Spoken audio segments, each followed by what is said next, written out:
Hamann and Benson. A vision for your future. Le journal des stratèges. Et donc, on va parler de la façon de faire de l'hydrogène, et notamment grâce à H2Win qui compte utiliser des algues, puisqu'effectivement, il travaille sur une technologie susceptible de révolutionner le mode de production de l'hydrogène en gommant ses principaux défauts, c'est-à-dire la façon de renouveler, mais aussi son coût et aussi le fait que c'est très énergivore.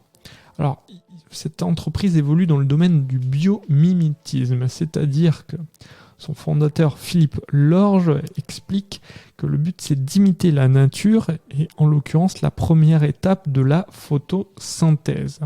Alors son procédé utilise l'eau, la lumière et un enzyme issu de l'algue bleue, un organisme microscopique capable de photosynthèse. C'est ce que nous explique l'article du journal L'Écho belge. Alors, par oxydation, les molécules d'eau sont dissociées en électrons et protons H+, c'est un atome d'hydrogène chargé positivement.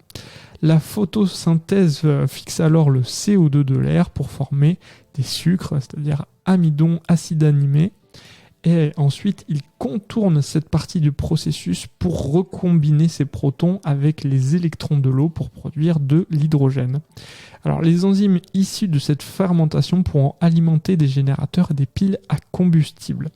Alors, ces hydrogénases, c'est-à-dire des enzymes capables de catalyser la conversion des protons en hydrogène, produits par génétique pourront remplacer les métaux rares utilisés dans les piles à combustible. Et donc du coup vous voyez complètement l'intérêt.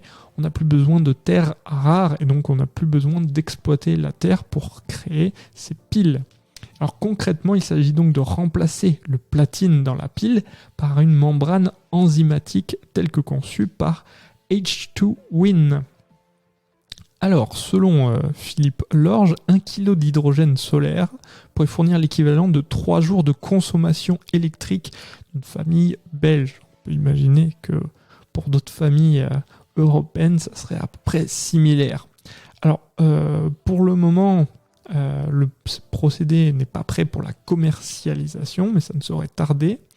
Puisqu'ils ont maintenant établi que ces concepts fonctionnent, ils se donnent 3 ans pour parvenir au stade des premiers accords de licence avec des fabrications de piles.